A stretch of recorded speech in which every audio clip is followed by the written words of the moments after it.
Boom! Welcome back, ladies and gentlemen, to Business Growth Central. Yes, welcome back, everybody. It's me, Nigel Botterill, the founder. Sorry, Nigel, your voice threw me. I'm Karen Botterill, Managing Director here at Entrepreneur Circle. And I'm Elliott Botterill, the Chief Marketing Officer here at Entrepreneur Circle. And if you're a business owner, you have a question that you want us to answer on the Business Growth Central podcast, then please email podcast@entrepreneurcircle.org. If you're a loyal fan, a follower, if you've been watching for many, many weeks now, then we love you, of course. Please like, subscribe, follow the podcast wherever you are. Wow, what a week it's been, hey? Wow, pretty crazy. Nigel, you had a busy week, didn't you? Nigel? Nigel? God, you're not as talkative as you normally are. Yeah. Maybe this will be the episode we don't get interrupted by Nigel, everybody. Wow. No, as you can see, we have a mere small replacement of Nigel. He can't be with us today. Very sad. The first episode he's ever missed. And I know he's heartbroken, as I'm sure at least one person listening will also be. And so we thought, you know what? We're going to go on without Nigel. In fact, we're going to take this opportunity to do a bit of an expose. Ooh, right? Yes. This is it, everybody. We've known Nigel for a very long time, our entire lives, and there's some things that I think you should know. There's a few truths that we need to get out into there. Elliott, hit him with it. Expose him for what he is. Okay, strap in, ladies and gentlemen. The first thing I need to tell you is... No! Are you joking? Whoa! Oh my Jeez. God. Wait a second. Scroll galore. The public must have heard that Nigel wasn't here this week. They've sent in so many questions. Oh my God. This must be 1, 2, 3, 4, 5, 6, 7, 9 questions Wow. in a single episode. Strap in, bro. Oh my God, it's time for some quick fire business growth. Jeez Louise, we'd better get started. Open up the first scroll. Let's dive straight in. Okay, we have a question from an anonymous source. How do I know if I'm ready to raise my prices? I'm fully booked most weeks, but I still worry that increasing prices will scare people off. Is there a clear sign that it's time? I don't think you get much clearer than being fully booked most weeks. I guess the clue is in the question there. Wow, so a good question here. How do I know if it's ready to raise my prices? Well, if you're full all the time, if demand is not a problem whatsoever, that's a pretty big green flag that it's time that you can actually raise your prices. I guess raising prices, as we've talked about, are a really key way to grow the business. One of the best things you can do from a profitability standpoint. I know that you're a big fan of raising prices, aren't you? I really do like raising prices. And it's because we consistently see it's one of the most impactful levers that you have within a business. And so certainly if you are full and at capacity, then absolutely use that as an opportunity to raise your prices. It's a great medium where you are busy and booked, and you can actually, you can soften the blow of raising prices by just doing it for the new customers, okay? So that way you don't, risk potentially ruffling any feathers of your long-time customers. So we like doing that, and a lot of our clients have great success doing that.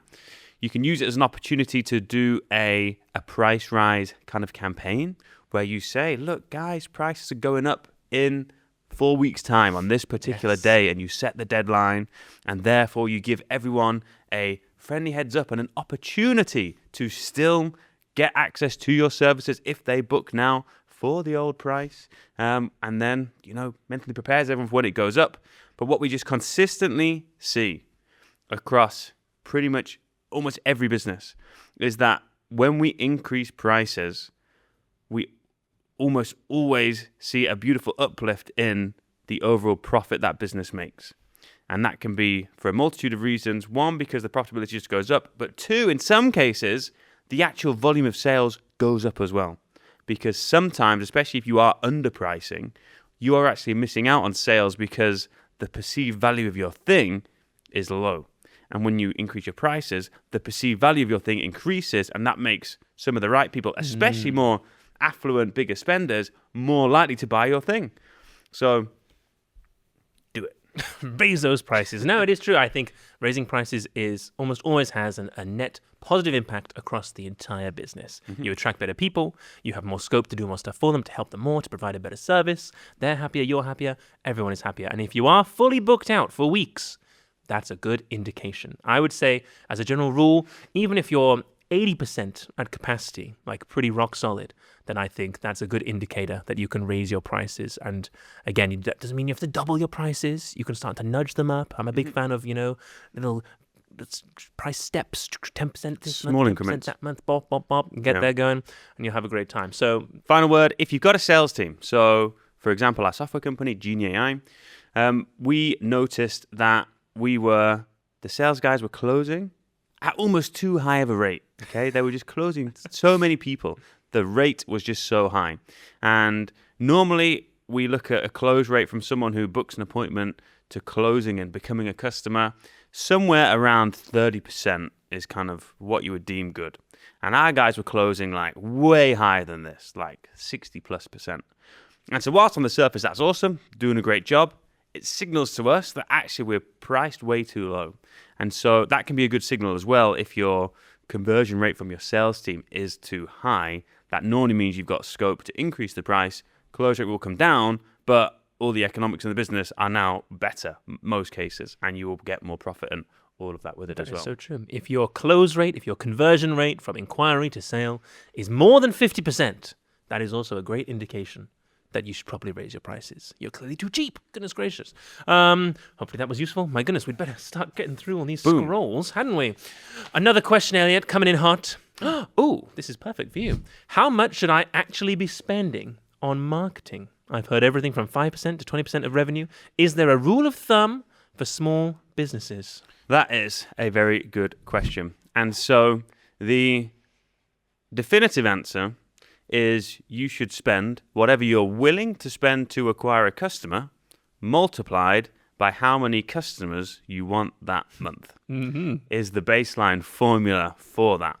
Now that requires you to know those two things. You need to understand, what am I actually willing to spend to acquire a customer?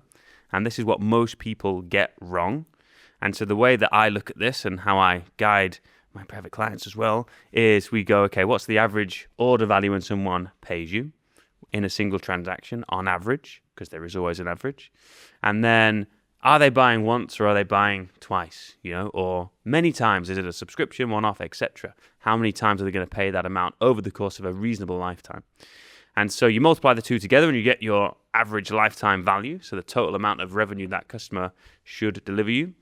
And then you need to look at your gross profit. So you need to take away your cost of goods sold from that lifetime value, and that leaves you with a lifetime gross profit figure. And so that lifetime gross profit is what we look at, and we basically say, okay, I could spend that lifetime gross profit to acquire a customer, and I now have a customer, and it's cost me nothing. Okay? Yes. So it all washes through. So then you get to choose how much of the lifetime gross profit do I want to spend on that customer? And the answer is going to depend greatly on where you're at in your business, because some businesses want to be very aggressive with acquiring customers, because when you do have customers, good things happen. You get happy experiences, good reviews, word of mouth will begin to kick off, and so business will grow. And so in a lot of cases, it actually can make sense to acquire customers for net zero because there's other growth. But obviously, most of us, we want to make profit on our customers, and so we want to look at that and go, okay, well, how much of that would I like to keep, but how much gives me a reasonable amount to generate enough leads, calls, appointments where I'm confident I can get a customer? And then you work the maths all back from there. So that's how we start to look at the customer acquisition cost, as we call it. And really, that's a great little spreadsheet job to factor those numbers in and crunch them. And then you get into the second aspect of it. Which is how many customers you want. How many customers you want. Which you have to be reasonable here. And obviously we all have a capacity limit, most cases, or we have a cash constraint.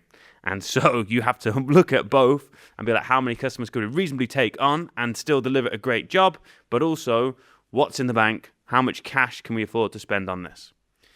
Now, I know the biggest pushback, and I'll be interested in your thoughts here, Cameron, that I get when we run people through this scenario is they normally ask this at the beginning of their marketing journey when they don't have the confidence that their marketing will produce these results.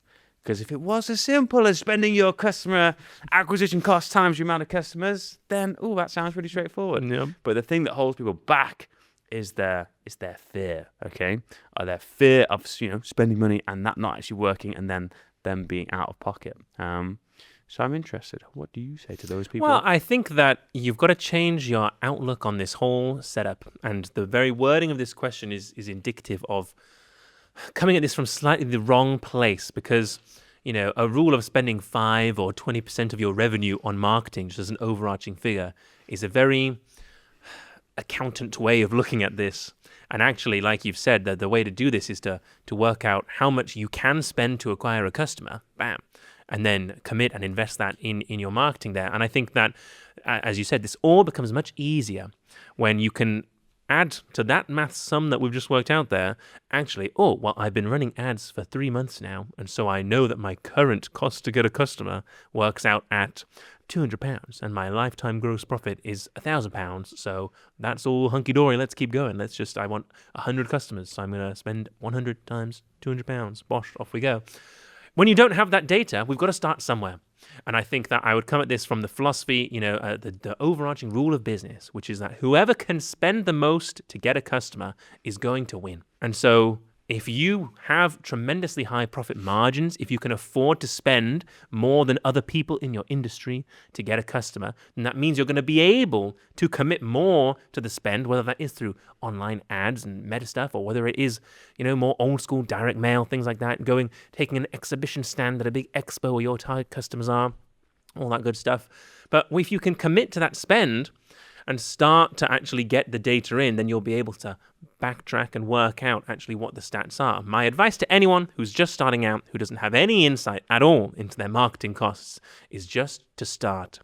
Actually, take your lifetime gross profit for a customer and dedicate that you're going to spend all of it on marketing as an investment to get the stats, to find out what the numbers are for you. And that might be scary depending on what that lifetime gross profit is, if it's, £1,000. But just know that the more you spend, the more data that you will get. There's a lot of people out there still limping along on £5 a day Facebook ads, and, disappointed that they're not getting hundreds and hundreds of leads. But the economics of that just simply don't work. The average cost per lead on Facebook is heading towards double digits now. And so if you're spending less than double digits a day, then you're lucky to get one lead, let alone a decent number. I will say, I think it's an absolute critical business function to advertise, to make people aware of your stuff. And I have seen more businesses stall and squander and chug over year after year after year with no meaningful growth because of such a reluctance to advertise. Now, you don't have to spend money to advertise. You can manually do it. You can outreach to people. You can post content and get views for free. But you need to do one of the three. And I would hazard that actually setting up some paid ads on Meta in this day and age is like the easiest and quickest route and the highest probability route for most businesses of getting a bunch of customers. So Cameron is absolutely right. Commit, get some stuff spending, get some data, get some results, and just make it your mission then to look at those stats and apply some great insight and wisdom and move them forward in the right direction. Great insight and wisdom. Yes. Always useful. That's what we love. Wow. Boom. Another scroll. Jeez Louise. Okay. How do I deal with competitors undercutting me? Ooh, there's always someone cheaper. Do I ignore them or respond? Dun, dun, dun. Wow. I love this one because this is another one of those major mindset questions, really. Because if you're finding yourself in the position where a potential customer of yours is going with someone else simply because they are cheaper, then you've already made a fatal mistake. Because you've suddenly made yourself effectively commoditized in the market. If they can't see the value add that you're providing versus someone else and can't see the value in that, then you're not aligned. There's a famous saying, it's a Dan Kennedy saying, that there is absolutely zero strategic advantage to being the second cheapest person. And that's so true, because if you're the second cheapest person, no one cares at all. Everyone would go for the cheapest. And so if you're in a race to the bottom, if you're trying to be the most affordable person, then you either need to commit and actually be literally the cheapest person available anywhere at the thing that you do. But goodness gracious, what a stressful time that is. Yeah, very stressful. And there is tremendous strategic advantage in being the most expensive and being on the upper end of it. And so I took great pride in my agency days because we were positioned really at the upper end of the market. And I followed my own advice from the first question about raising prices. And when I got full, I raised my prices and just kept doing that. And then we naturally just kept pricing ourselves at the upper and upper end of the market. And that led to just a very virtuous cycle of events. And the whole mentality of our business that came as a result of that was just so good, because we worked with fewer clients, which meant we could give them more attention. Our whole ethos became, how can we just deliver the best possible service for this few number of clients? And that began to bleed into all the work that we would do. But then in all of the sales conversations, we had to do less of it because we needed less clients, so it was less of a burden.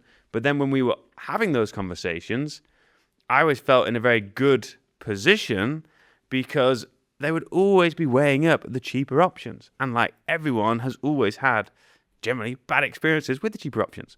And so I could then just explain why we're different, which we had many, many good reasons as to why. And we were able to charge those prices. But we were only able to do the stuff that made us different because we charged those prices, and that gave us the capacity and the model to invest the time and energy in doing those things. And so the whole just like aura and feeling of the business operating in that zone, rather than price crunching and trying to fend off competitors and trying to be really like hyper efficient with all of our processes because we've got to protect our people's time and our margins, was just very different as well. So I urge people where they can to go down that route, because life is just very different and in many ways much less stressful. Increase the perceived value, not decreasing the price, is strategically a much more fun place to be when you're in business. In fact, there's a great study that they did. I think it was one of these Harvard studies that they did. It was all about trade businesses, and I think it was plumbers. And they basically did this study where they would get people they'd do quotes for customers, and they'd send one person who was just dressed in normal clothes, unmarked van, went and quoted for the job. And then they sent another person in a branded van wearing a smart-looking uniform that had like logos and stuff on it. And they them quoted the same thing. And obviously, as you'd expect, literally over 90% of the time, the people wearing the branded stuff would get the job. But then what they did was they set it up so that then the branded person would quote at least 30% higher than the non-branded person. And still, I think it was like 80% of the time, the branded person got the job. And the only difference there was no extra, value add. There was no special, offer or guarantee or anything like that. It was just the fact that this person has come in a branded van, in a branded uniform. They are exuding that they're a professional business, they're a proper business. The perceived value on something as simple as how you show up actually impacted the conversion rate and people's propensity to choose a more expensive option. And I think that even that is like a really interesting way for almost every business. There'll be little things that you can do that increase the perceived value of what you do without having to like add a whole new service level to it. A lot of people think, I've got to add more value. Let me throw more stuff at the customer. Let me do more things, or let me, add more crazy guarantees. And something as simple as wearing a nice branded polo when you go and quote someone actually can have just as big of an impact, which 100%. is fascinating. Isn't it fascinating? Another scroll. We're absolutely smashing through these. Ooh, this one's a bit dramatic. Should I fire a client who pays well but drains the team? They're profitable and bring in good revenue, but they're difficult to deal with, and the team do not enjoy working with them. It's not one big issue, just constant friction.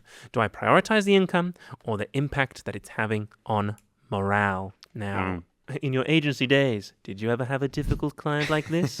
Should we name and shame them live on the podcast? It was. No. So we did have difficult clients, okay? To be fair, because of the nature of our business, we actually didn't have that many because we grew. It all connects. When you price yourselves better, when you add more perceived value, when you're not chasing the people down the cheap end of the spectrum, you'll get less of these soul-sucking clients, weren't you? Exactly, and we were always in the privileged position where we never had that much capacity because of the depth of the work that we did. So we, for most of our life, had more people wanting to work with us than we could accommodate, which meant we could choose who we worked with. And so one of the things I was always factor in with a lot of when I was chatting with a client initially was the pint test. And the pint test would be, would I be very happy to go and have a pint in the pub with this person? And if the answer is yes, then boom, great. I'm going to likely enjoy working with them. But if the answer is no, then I'm going to be very cautious about working with them. And so we didn't have it too much, but we did have one major issue of this. And it was a client that on the surface was a great fit for us and initially seemed to pass the pint test as well. And we brought him on board and started doing some work together. But within the first 4 or 5 weeks, it started to get very challenging.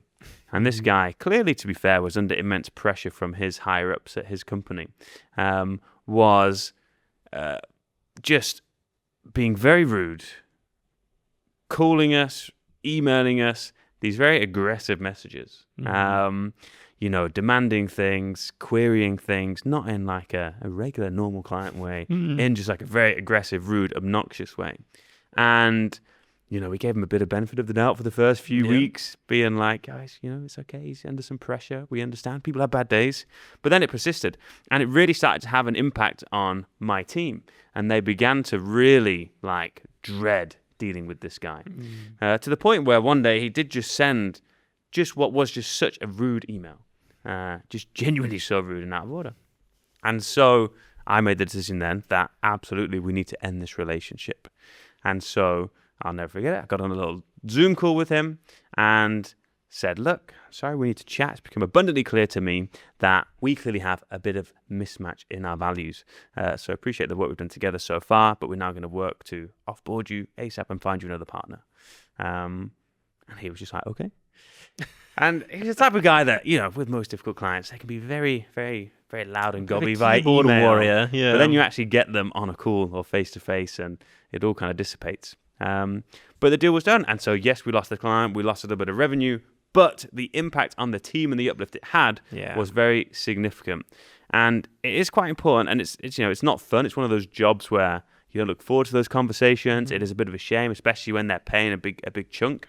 But in that scenario, the team looks to you as the leader of the business, and you are setting the standards and the precedents of what is accepted. And so if you allow someone to talk to your team like that, you are saying that's okay. And that's not good. People will generally have a short tolerance for that, and your chance of churning team members and good people just starts to increase massively. And so it's quite important culturally. And if you truly do believe in the values that you have, and that was a key part of my framing on the call, wasn't like, you're a dick, let's end this. It was, look, there's clearly a mismatch in our values here, and we can't continue with that. So, politely, let's end it and move on. And the job was saved. So I would encourage anyone in the same to do the same, mainly because from the team perspective, that is where it grates. They'll lose respect for you. You say that this stuff is allowed, and good people will just leave. Yeah, that's the key, I think. This is a real leadership opportunity for you, because either you handle this really well and suddenly rally the entire team behind you and really raise your own kind of perspective and the level of respect that they have for you, or you don't, and you let this continue to happen, and slowly but surely, everyone starts to pass on that kind of, the gripes they've got over there with that client with you, because you're not sorting this. Especially if the team are the ones bringing this to your attention, then you need to do something about it. And so I would say in almost every instance, really, the net gain you get by being the hero for the team, by being, the guy who actually goes in and sorts this out, is almost always well worth the cost, the short-term cost of actually the revenue from the client. And I will say, as a business owner, it's one of those things, there's almost nothing else as empowering as firing a client. It's really it's one of those things where once it's over, once it's done, you do just feel, wow, you feel so empowered. It's a really exciting feeling, which, it sounds like is the feeling you're about to have right now, because in a situation like this, when you've got a client who is being a real pain and dragging everyone down, as the leader of that business, there's only one thing you can do. Sling your hook. Get out of there. So good luck. Right, on to the next scroll. Collecting these ribbons. Should I take on a big client that makes up 40% of revenue? It would transform my cash flow, but feels risky. Is that too much dependency? Ooh, interesting. Your thoughts? I've got a story about this as well. Well, first of all, I think it very much depends, because there's nothing wrong with having a client that makes up 40% of your revenue. That's a tremendous growth in the business. If there are not additional fixed costs that come along with that, by all means, do it. There's no downside there. And I think that's the important thing here. Normally, when you have a big client that's responsible for a big chunk of your revenue, the business can grow to cater to that client. In an instance like that, in the business that you're in, where a single customer is responsible for that larger percentage of the revenue, that normally involves hiring more people there, maybe expanding the business so that you can cope with that work. And that's when it gets a little bit risky. If you've had to employ 6 people now just because of this job, if it falls out later on down the line, then what happens? And I guess that's the real risk here. There's very little risk in taking on the client and bumping up your revenue by 40%. The risk is what happens if they then leave, isn't it? If they then disappear. And I think there's plenty you can do to mitigate that risk. Again, it depends on the business and how it works. If the fixed costs are pretty stable and don't go up very much, well, then this is fine. This is dandy. There's really very little risk at all. If the costs do have to go up, then I think I would want to just model it. What happens in 3 months' time if the customer pulls out? What is the actual risk that you're facing here, and how can we mitigate against that?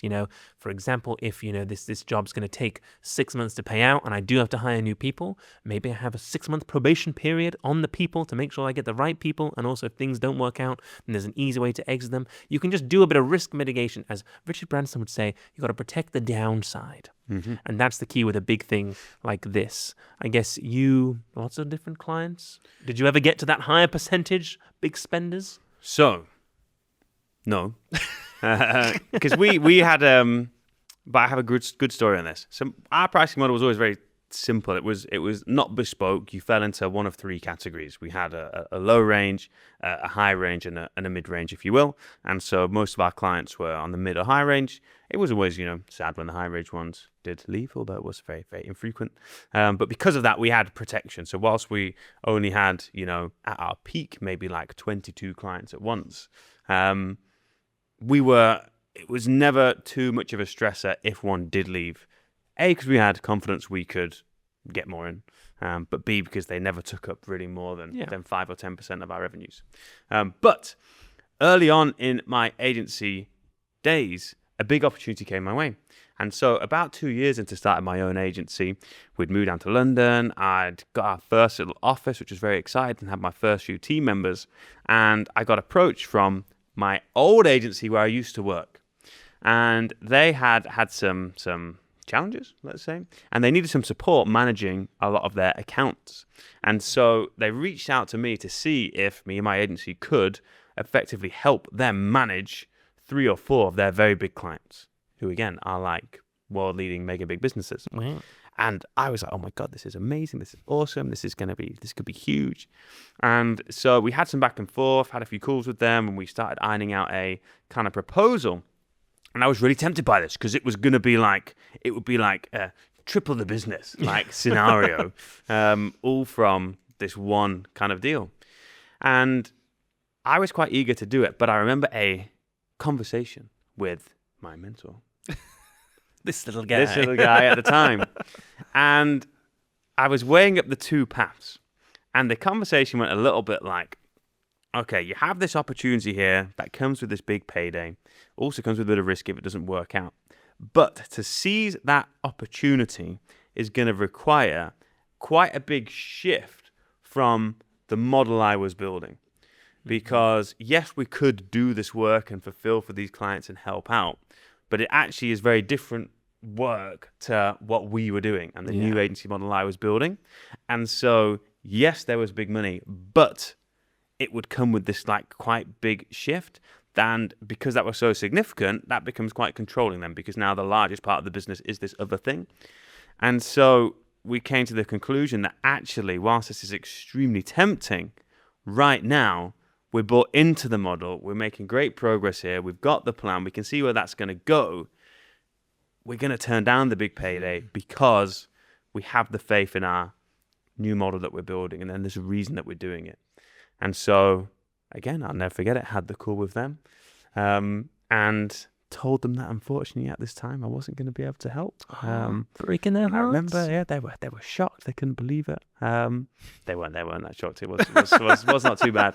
And we plodded on. And so short-term pain, but absolutely the right solution. Because I could have got sucked into doing all of this old stuff, which, like, fundamentally had left that business for a reason to do this other stuff. And we stayed true because we had the plan, we had the faith, and it worked out very well. So that'd be the other thing you want to factor up is this client going to fundamentally change the course of my business? Because if so, that then just adds a whole other dimension you want to consider. There we go. Watch those fixed costs. Watch the soul of the business. That's important as well. Here we go. Next question. When do you know it's time to hire? Ooh. We're busy, but not drowning. I don't want to hire too early, and I don't want to hire too late. Very wise, very wise. Very wise. And this all comes down to how well you have planned. And so, we, at the start of this year, having completed our plan of what we believe this year is going to look like, and all of the growth that we plan across our different divisions, we just know, based on that, what roles we're going to need. And that is the great beauty of planning with numbers. And it's the great power that you can gain as a business owner when you model these numbers and you say, I want to take my business to, okay, let's just say £1 million. Based on what I do and what I sell, how many customers is that? Okay, over the course of the year, what is my reasonable amount of customers I can get per month that's going to take me to that mark? And if I'm delivering that and I have this many customers, like, what is my reality now going to look like that, exists to make that so? And that is really what we use a lot to make these decisions. And we are quite clear across our departments what our capacity is. And we know if we get, if we bring another X amount of people onto master plan, we're going to need another coach and so on and so forth. So that's the first way we begin to look at it. Yeah, I think there's 3 factors that come to mind when it comes to determining if it's the right time to hire or not. The first is capacity. Like we said at the very start, it's in the same way, if you know it's time to raise your prices, if you're operating at 80% plus capacity, well, not capacity, the opposite. If your capacity is full, 80% plus, then not only should you raise your prices, but that's also a good indicator that actually now is a safe time to hire. If that hire is going to increase capacity, that's crucial. The second thing I would think about is just the maths of it all. Because actually, if the business can comfortably afford a new hire, and it's a role that you want in the business, and it's not going to cause you stress, you're not going to be praying for more sales, then actually that's a pretty solid time to bring someone on. And then the third is just clarity. Because actually, there's no point hiring someone unless you have crystal clear clarity on what they're going to be doing. And from day one, what their purpose is, what their goal is, what their responsibilities are going to be. And so, if you're working in a business and it's like, gosh, do I need to hire another member of the support team? Well, is the current team operating at over 80% of their capacity? Are they starting to get peaked out capacity-wise? Can the business afford another support person without requiring a miracle of sales or a massive 40%, new customer coming in there? And clarity, do we know exactly what this person would do? And do we know what they would enable the business then to do? If the answer is yes to all 3 of those things, it's probably time to hire a new support person. And that's a nice easy one because support, dealing with things coming in, the capacity is nice and easy to map out. I get that some roles are a bit more tricky, but that's the fundamental way that I would look at it, is the capacity, the maths, and the clarity. Do you have all 3? Yeah. And I would urge you to think about hiring sooner rather than later. Because, again, to just go back to my agency days, I well and truly had some very, very difficult months because we were not able to seize opportunities because we didn't have the right people in place. And so I remember when we had one of our senior people we parted ways with, and I thought we'd be able to effectively find a replacement relatively soon. Of course. And we started hiring, started using a recruiter, and lo and behold, it took 10 months to find the right 10 person months. and actually get them in. Wow. And that 10 months was so painful because in the meantime, I was having to do a lot of the work of this person. The team was having to do a lot of the work of this person. We had so many opportunities come that we couldn't grasp because it would have just broken the business. And so we actually lost out on hundreds of thousands of pounds of potential revenue and a mountain of stress because we weren't resourcing the right way in that period. So it always takes fucking longer than you think, in my experience anyway. And so if you are beginning to think about it, then just do it. Just get this going. And I think the more we grow, the more you realize that business is just all about the people within it. And, we kind of have this view now. We should always be hiring and always have these loops open and conversations going so that we're never completely starting from scratch when we know we might need a critical role. Yeah, and I think that, that's a big shift for a lot of people. A big realization is actually that starting the recruitment process and hiring someone are not the same thing. And actually starting that recruitment process 3 months before you think you're going to need this person, in many cases, is absolutely fine because you're going to take a month to actually track anyone good down. They can have notice periods and things like that. And so actually getting ahead of the game with the view that, if it was March now and I want to hire someone in July, then I can start that recruitment process, get that job out in April, May, knowing that then I can schedule in their start. Bam. The whole world hires last minute. The whole world is hiring. Start now. Can you start now? Can you start now? And actually, a real nice way to hire people is to have the interview, do the whole process, hire them, lock in their start date, and then they can have a nice peaceful exit from their current place. They can stay working there a little bit. They can give you their notice. They can have a little sabbatical, go on holiday or something like that, have a great time, and then come back and work for you with the right start date that you want. So just because you're starting the process doesn't mean you're committing to paying someone's salary, that month. You can actually pace it out a bit more. And that's just a little disconnect that some people have. But yeah, some great advice there. 100%. I say so myself. 100%. Right. Next scroll. Coming in hot. What is more important, brand or lead generation? Should I focus on long-term positioning or just getting inquiries in now? Ooh, wow. A good question. That shows the right kind of mindset of a business owner. I like that. Obviously, brand, famously, just getting the name out there, becoming somewhat famous in your industry. In most businesses, focused very much on your industry. It's actually relatively easy to become, famous as a carpenter, in the carpentry world, or with just for people who are really into carpentry. There's stuff that you can do nowadays with technology and ads and things like that. But focusing on brand versus lead generation, I think there's a relatively straightforward answer to this. I would say if your lead generation is working fine, then you can probably start to focus on brand. But if your business is not stable, if your business is not yet delivering the leads and the sales that you want, then I would stay focused on that. Get that to the point where it is stable and where you are actually comfortable and where you know that you've got the base level of leads and sales coming in to sustain the business. And then once that's humming along nicely, then we can start to divert some effort. So I would say, the good old 80-20. If you're not where you need to be from a leads and sales perspective yet, then I would devote 80% of my time, my energy, my focus, my budget to the direct lead generation, and maybe 20% playing around with brand, trying to get that off the ground. But then once I start to stabilize, I would start to shift that and tuck it along the other way. Because once your brand stuff starts popping off, then what you'll find is that, when people know, like, and trust you, it becomes much easier to generate leads and to generate sales. It's why referrals convert so well versus a cold inquiry, because they have, in a weird way, a little bit of brand perception already because someone else has recommended you to them. And so the conversion rates will start to go up. And so brand, very valuable, very useful to invest in, but only when everything else is ticking along. What do you reckon? Yeah. Revenue first, brand second in the early days.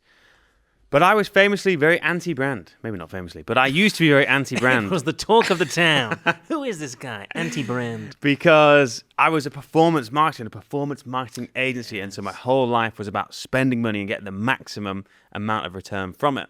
And brand marketing, spending big money on billboards and big TV advertisements, whilst you can track some stuff from it, it would always pale in comparison to direct response, Facebook ads, or Google ads. And so I was all about that revenue now. And so I do agree that should be the place you start to get leads and revenue in. However, brand is a truly tremendously powerful thing.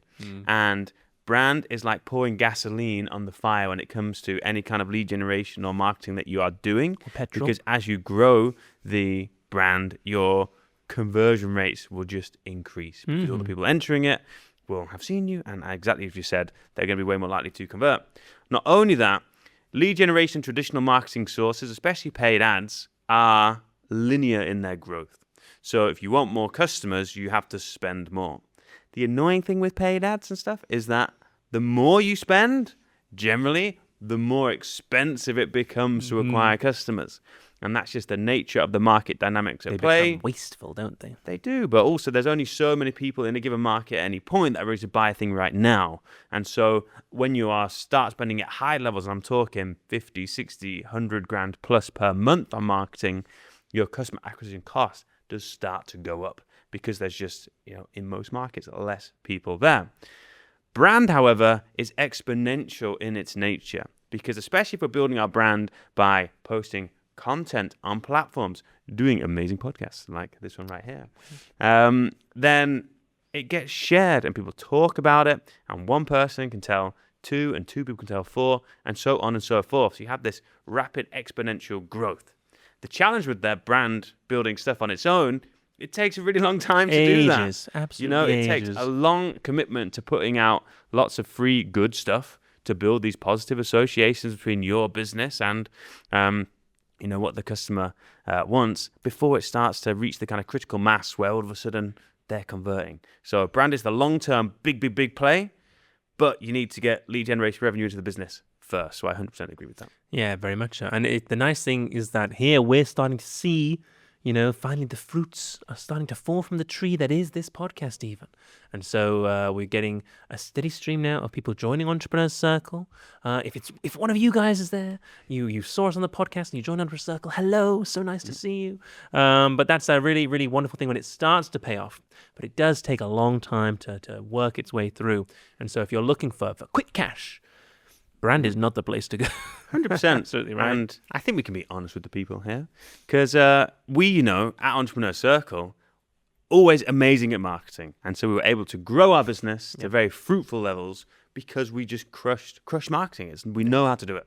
One thing we didn't know how to do as well is the whole brand building, free content, organic stuff. Yeah. And in recent years, it's become a key priority for us. And we're really keen to crack it. And so we've all made a commitment across, our team to try and do as much as possible for the brand. But we are very well prepared that we are just going to commit and do our job and try and put stuff out for, the next few years without expecting much meaningful stuff in return, knowing that in the long game, as long as we don't completely cock it up, we will hopefully have some very fruitful rewards to bear for it. There we go. Some of us more committed than others, but okay, here we go. The penultimate scroll. I mean, this is such a bumper. Thank you so much, by the way, to everyone who submitted questions on Business Grow Essential. Podcast.entrepreneurcircle.org is where you can submit your question for a future episode. This one, how do I know if my sales conversion rate is good? We're getting inquiries, we're closing some of them, but I've got no idea what good actually looks like. How do I know if the problem is my sales process or just the quality of leads? Wow, goodness gracious. Plenty to go at here. I think that we've touched on kind of close rates and percentages and things a little bit earlier. I guess my thing with this is it's always important to zoom out to look at the full picture. Because when you've got a marketing campaign or when you're looking at, sales figures, there's several different conversion points that you want to be tracking and reporting on and looking at when you're trying to work out what's good, what's performing, and what's not. Obviously, first of all, we've got leads coming in, and there's all the stats at the ad level. If you're running ads, what is your actual click-through rate on the ad, because that tells you if the ad itself is very good. What is the conversion rate then of the landing page or the form that you're sending people to, because that tells you if that page is converting at the right level. Then when someone's filled in the details, if they're booking a call, for example, then what's the conversion from lead to booked call? If they've booked a call, then what's the show-up rate? Because just because they book a call doesn't mean they turn up to the call. So what's your show-up rate conversion for the call? Then once they've shown up, then and only then, are they a qualified prospect? What's our offer rate on the call is a good stat that we track here. So what percentage of your calls who show up do you even try and sell? Can you even try and sell because they're qualified enough as a prospect? And then, of course, the famous close rate. What percentage of those people can you actually then close and sell? And so my starting point would be to look back at as much historic data as you possibly can do. I'd go back 30 days at least and have a look at the stats, create the averages then for each of those percentages. And we want to look at percentages because it gives us the best overall view, and start to have a look at those percentages there. And so I guess it would be helpful maybe if we went through and gave some baseline kind of what's good, what's bad, kind of. It's hard to do it across the board completely, but we can give a general overview, a general idea, don't you think? I think so. Now, all of your decisions should first be anchored in the mother of all metrics, your customer acquisition cost. Because fundamentally, we don't really care about any of the other metrics that much. We care about the customer acquisition cost. Is that achieving or overachieving our target? Okay? So you need to have clarity around that. Because if you're only spending £100 a month on marketing, but closing 10 sales, which are each paying you thousands and thousands of pounds, you don't care what your sales close rate is because it's all just working wonderfully. You just want to do more of that thing, right? And so it's only when your marketing and your offers are not performing to the level that you want them to be when you actually should be diving into these numbers, right? That's what you're saying. Yeah, 100%. So with that in mind, we only then look at the other metrics to figure out what can we tweak to make our customer acquisition costs better. And we then know where these metrics broadly should be. But importantly, we know what actions we can take to change those metrics.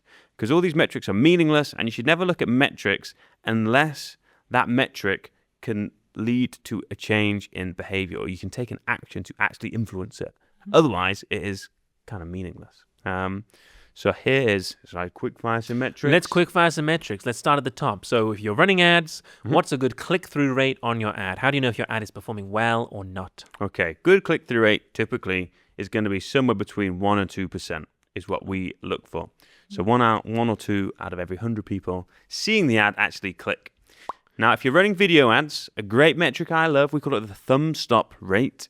And this is the number of people that stop their thumb when they're scrolling and watch at least 3 seconds of our video.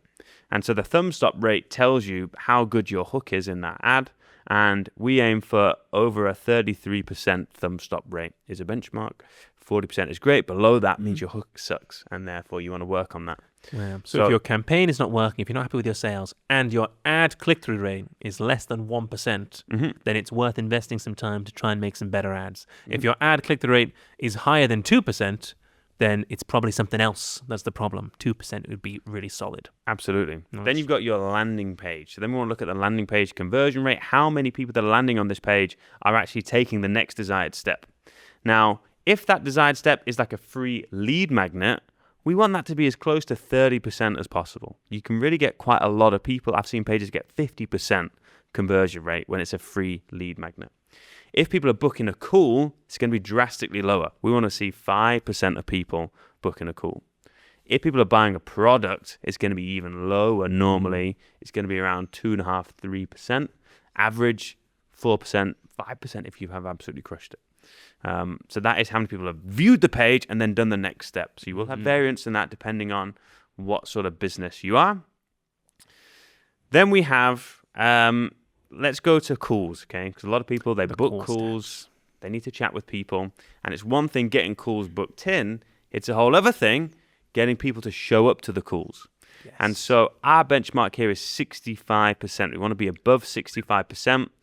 When you have quite a lot of calls, it becomes quite hard to get higher than 65% because things happen. People reschedule, people are busy, and it's just, life is a crazy thing. So 65%, you're doing a great job. If you're less than 50%, something's really wrong there, and you have a big process issue that you need to address because people are forgetting they've got the calls. They just don't care about the call. They're scared about the call. They've forgotten what's going to happen on the call. And you should watch the episode of Business Growth Central we've done on how to get people to show up to your calls. Exactly.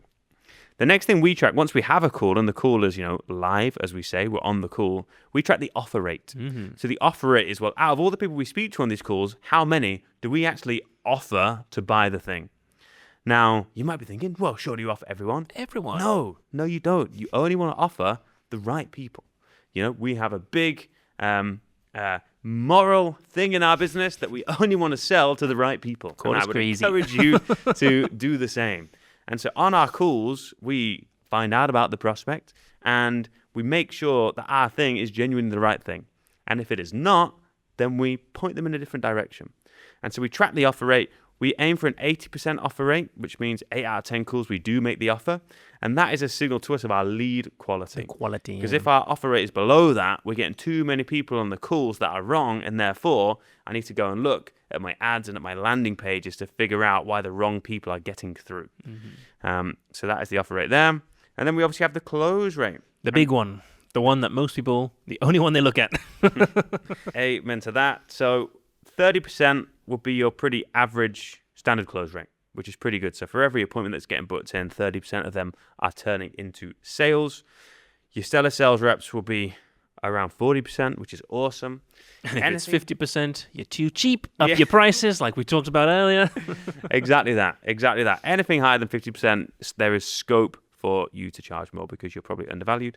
So 30 to 40% is typically the sweet spot where you can get the most amount of profit for your business, and that is kind of reasonable benchmarks. So hopefully that was helpful. Yeah, so if you're closing your sales at about 30%, 33, 1 in 3, then you're doing good. If it's a bit better than that, then you're doing great. If it's too much better than that, it might be too good. We need to look at actually your pricing, and that ties everything together. It all connects so nicely. But we have...